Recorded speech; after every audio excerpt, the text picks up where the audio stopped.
podľa Marka, 4. kapitola, 14. verš.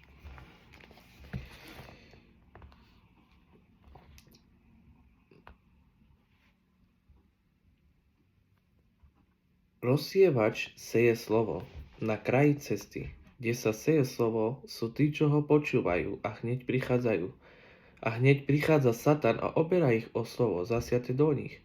Do skalnej pôdy je zasiate u tých, čo počúvajú slovo a hneď ho s radosťou príjmajú, ale nemajú v sebe korenia, sú chvíľkoví. Keď potom nastane súženie pre slovo alebo prenasledovanie, hneď odpadnú. A iné zasiate do trňa je u tých, čo počúvajú slovo, ale potom sa vlúdia svetské starosti, klam, bohatstva a všelijaké iné žiadosti.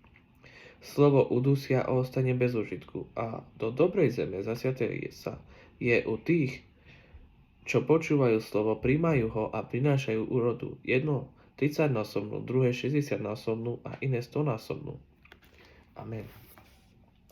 Pán Ježiš Kristus hovorí, že sú veľa ľudí, ktorí počúvajú slovo, dokonca aj ho príjmajú, dokonca aj poznajú, majú poznanie, ale sú takíto ľudia, ktorí počúvajú slovo, príde Satan, dá im nejakú pochybnosť, začnú pochybovať a odpadnú, lebo dávajú Satanovi šancu a priestor, aby im dával pochybnosti. Druhé, ľudia, ktorí príjmajú to slovo, dokonca aj sa radujú z toho slova, ale keď príde pokušenie, príde iba jedna skúška, neobstoja a hneď odpadnú. Lebo nie sú postavení na pevný základ, na Boží základ a nemajú silnú vieru. Ďalšie, ľudia, ktorí príjmajú Božie slovo a dokonca poznajú Božie slovo, ale prídu svetské žiadosti a už hneď predajú svoju spásu a idú za svetskými žiadosťami, ako je bohatstvo, to sú napríklad peniaze a iné veci, smilstvo, opilstvo, čo je všetko z tohto sveta. Oni to predávajú, normálne dávajú to Satanovi.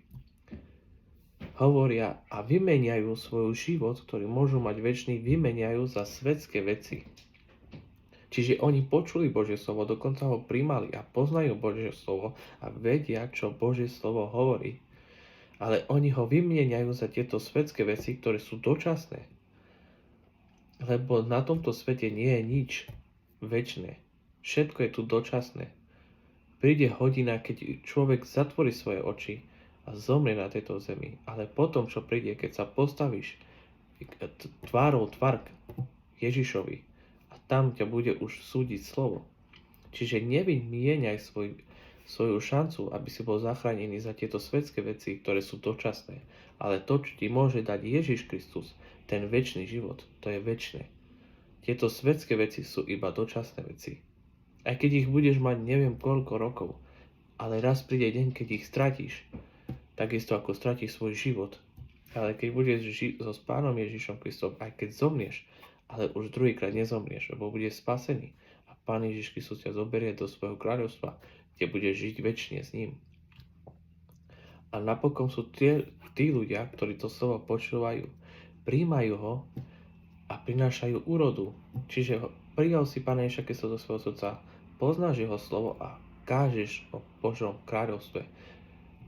Slúžiš Bohu, dávaš mu svoje srdce, kráčaš a si pevný, na pevnom základe postavený a máš silnú vieru. A svedčíš o Bohu, svedčíš druhým ľuďom a ľudia vidia v tebe svetlo skrze Ducha Svätého, ktorý žije v tebe. Ako tá žena, ktorá mala vieru, keď Pán Ježiš Kristus išiel so svojimi učeníkmi a za ním išiel veľký zástup a tá žena bola veľmi chorá a povedala si, čo iba len rúcha sa ho dotknem, iba jeho rúcha sa dotknem a budem uzdravená. A tá žena sa pritlačila k Ježišovi, dotkla sa jeho šiat a v tom momente bola uzdravená. Potom sa Pán Ježiš Kristus otočil a povedal, kto sa ma dotkol. A jeho apoštolia mu povedali, ty sa pýtaš, kto sa ma dotkol, veď nevidíš, aký veľký zástup sa na teba tlačí? A potom tá žena sa rozplakala a prišla k Ježišovi a povedala mu celú pravdu, čo sa jej stalo. A Pán Ježiš Kristus jej povedal, žena, tvoja viera ťa ozdravila. Choď v pokoji a buď zdravá. Tá viera povedala iba, že sa rúcha odotnem. Ona si povedala, nemusí na mňa vložiť svoje ruky, iba rúcha sa ho dotknem a budem zdravá. Máme aj my takúto vieru, ako mala tá žena, ktorá povedala, že iba rúcha sa ho dotkne. Jeho rúcha sa dotkne a bude uzdravená. A bola uzdravená, lebo mala vieru a Pán Ježiš Kristus jej to povedal. Žena, tvoja viera ťa uzdravila. Lenže sú takíto ľudia, ktorí nemajú vieru. Aj keď si myslia, ale vieru a pevné srdce a srdce, ktoré chce Boh, tak nemajú. A sú v klamstve, žijú v klamstve, bo slúžia aj tomuto svetu, aj Bohu. Ale nemôžeme slúžiť dvom pánom. Iba jednému pánovi môžeme slúžiť. Lebo Pán Ježiš Kristus povedal farizejom, že dobre o vás prorokuje Izajáš. Tento ľud ma ctí perami, ale ich srdce je ďaleko odo mňa. Čiže nemôžeme Pána Ježiša si ctiť iba slovami, slovom, že povieme, my milujeme Pána Ježiša Krista, ale srdce je ďaleko od Neho. Nemôžeme iba slovom, alebo ideme kázať o Božom slove a v srdci ho nemáme. To nie je to, že dám na seba oblek a pôjdem do kostola kázať. Dám na seba oblek a nevidím tú špinu, ktorú robím. Akú špinu mám vo svojom živote. Že slúžim aj tomuto svetu, aj Bohu a nemám bázeň pred Bohom. Ako ty môžeš ísť kázať Božie slovo, keď ty žiješ aj pre tento svet, aj pre Boha? Veď musíš mať bázeň, aby si sa bál robiť hriech. Aby si, aj keď urobíš ten hriech a hneď sa očistiť a odísť od toho hriechu, keď si sa naozaj rozhodol zobrať kríž a nasledovať Pána Ježiša Krista. Lebo Pán Ježiš Kristus hovorí, zoberte svoj kríž, zober svoj kríž a nasleduj ma. Tá cesta nie je ľahká. Ísť za Pánom Ježišom Kristom, to nie je ľahké. Musíš byť verný a verný služobník Bohu. Aby si mal cenu v srdci, aby si chcel slúžiť. Aby si bol verný. Nie iba pol roka, 2 mesiace, 3 mesiace, rok, ale aby si mu slúžil, pokiaľ budeš na tejto zemi, či si mladý alebo starý. To je jedno. Urob pokánie a daj mu svoje srdce. A dovol Pánovi Ježišovi, aby konal v tvojom živote, aby mohli ľudia naozaj povedať, no tento človek je naozaj Boží služobník. Lebo robí to, čo Bohu sa páči a niečo sa páči ľuďom. Nemôžeme robiť to, čo sa páči ľuďom, ale to, čo sa páči Bohu, lebo Pán Ježiš Kristus hovorí, zvonku ste pekní, ale znútra ste hnili, ako povedal farizejom, že zvonku ste ako obielené hroby, čisté a krásne, ale znútra ste sama hniloba. Nemôžeme byť iba zvonku pekní a vnútri nemáme Pána Ježiša Krista. Keď nemáme Pána Ježiša Krista vo svojom srdci a znútra sme špinaví, tak nebudeš spasený. Nie iba zvonku dať na seba krásne oblečenie, opraviť sa a ísť do kostola, obliec si to najlepšie, čo máš, dať na seba neviem čo, ale naozaj v srdci, aby si mal z Pána Ježiša Krista, nie zvonku, aby si ukazoval seba, lebo my sme iba ľudia z prachu stvorení, ale On je stvoriteľ, On nás stvoril všetkých ľudí. Jemu patrí česť, sláva a chvála Pánovi Ježišovi. On šiel za nás na kríž. On za nás zomrel. Ani jeden človek za nás nezomrel za naše hriechy. Iba Ježiš Kristus. Ten, ktorý bol poslaný od Boha, lebo bol Boží syn, bol slovo z Boha. Ako Pán Ježiš, ako je napísané v Biblii, najprv bolo slovo a to slovo bolo u Boha. A to slovo bolo Boh. A to slovo prebývalo medzi nami. A Pán Ježiš Kristus prebýval medzi nami. Samotný Boh sa dal za nás ukrižovať a zomrel za naše hriechy. A my iba takto ľahko dávame satanovi, aby zobral našu šancu, ktorú nám dáva Pán Ježiš Kristus, aby sme boli byť večne spasení. Pre márne veci, všetko na tejto zemi je márnosť a dočasné, ale to, čo ti môže dať Pán Ježiš Kristus, to je večné. Lebo to, čo dáva Pán Ježiš Kristus, Satan nemôže vziať. Ak budeš za to bojovať, musíš bojovať za svoju spasu a nedovoliť takto ľahko Satanovi, aby ťa oklamal. Lebo Pán Ježiš Kristus jasne píše teraz o rozsievačovi, a to rozsievač bolo slovo. Sú ľudia, ktorí počúvajú slovo a príde súženie, príde skúška, hneď odpadnú. Lebo nemajú pevnú vieru, nie sú zameraní na Krista, ale sú zameraní na tento svet. Aj keď si myslia, že oni sú, na pevnom základe, ale nie sú, lebo príde jedna skúška a už koniec. Prečo si to Pane Ježišu dovolil, aby sa to stalo? Už prichádza pochybnosť, Satan ťa klame, všetko hovoríš na Pána Ježiša Krista, čo ani pravda nie je, lebo ty dovoluje Satanovi, aby riadil tvoj život. A to, čo prichádza všetko zlé, to je od Satana, to nie je od Pána. Pán Ježiš Kristus nedáva žiadnemu človekovi zlé veci do jeho života. On ho chce žehnať a dávať mu požehnanie, lásku a radosť. A nie bolesť. Ten, ktorý tie zlé veci dáva, to je Satan. Ale Satan to nárokom robí, aby si myslel, že to Pán Ježiš Kristus ti dáva, aby si pochyboval o ňom, aby si padol dole z jeho cesty. Lebo on ti chce uchmatnúť život večný, ktorý ti dáva Pán Ježiš Kristus, tak nevymeniaj svoju dušu za tieto svetské veci. Lebo naozaj, ako Judáš zradil Pána Ježiša Krista za 30 strieborných, ho odovzdal Pána Ježiša za 30 strieborných. Takisto aj dnešní ľudia predávajú, Pane, svoje duše Satanovi pre peniaze.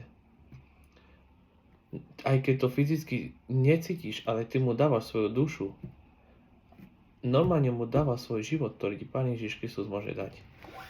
A teraz, ako je napísané, Žalm 1.1, ja a môj Boh, ja a môj dom budeme slúžiť Hospodinovi. Ja a môj dom. Čiže ak si muž a máš ženu, ste manžel a manželka a máš aj deti, ste rodina, tak blahoslavený je ten, ktorý vedie, a dokonca aj ktorý muž vedie svoju ženu a svoje deti, aby chodili za Kristom, aby kráčali po Božej ceste. Ja a môj dom budeme slúžiť Hospodinovi. Takže ak ty slúžiš Hospodinovi, Bohu, a tvoja manželka, tvoje deti, tvoja rodina, tak v tvojom dome žije Duch Svätý. Máš vo svojom dome pokoj, radosť a lásku a Duch Svätý žije vo vašom dome, aj vo vašom vnútri, vo vašom srdci a ste blahoslavení ľudia.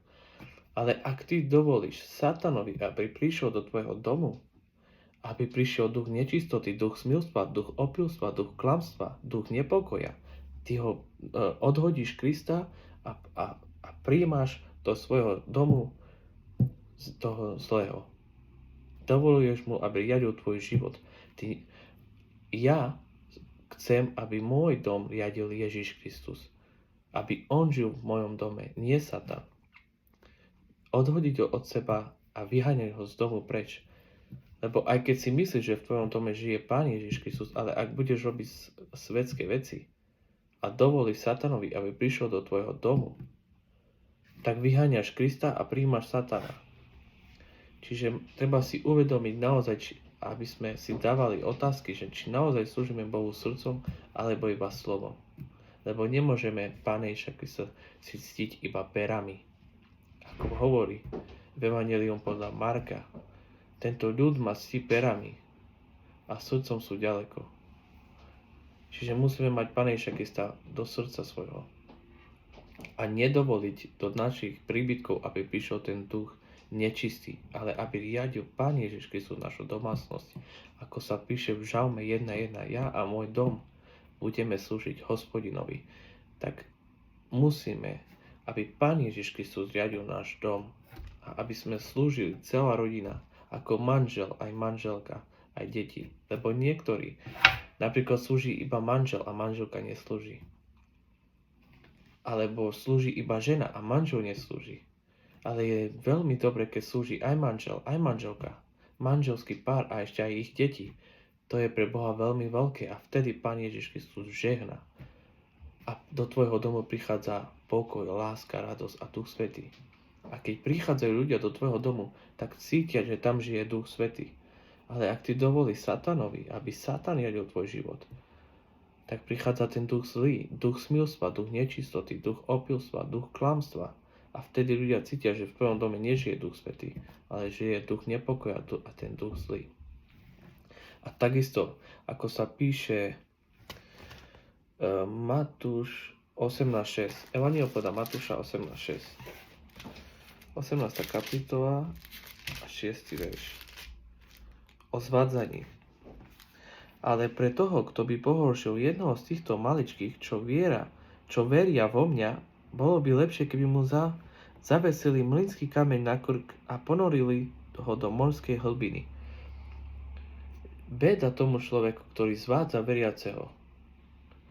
Vidíš, napríklad prichádza súženie do tvojho života a pre Božie slovo, lebo čím viac súžení, tým silnejší si v Kristovi. Lenže niektorí ľudia vidia, že si slabý a používa si ich Satan a prichádzajú k tebe.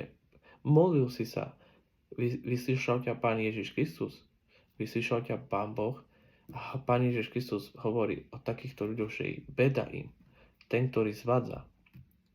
Prichádzajú, aby si padol, lebo oni nemôžu nájsť a nemôžu príjmať Pána Ježiša Krista do svojho srdca, nemôžu ho cítiť a chcú, aby aj ty si padol. Ja nedovol takému človekovi ani tomu zlému duchovi, ktorý chce okradnúť tvoj večný život, ktorý ti môže dať Pán Ježiš Kristus.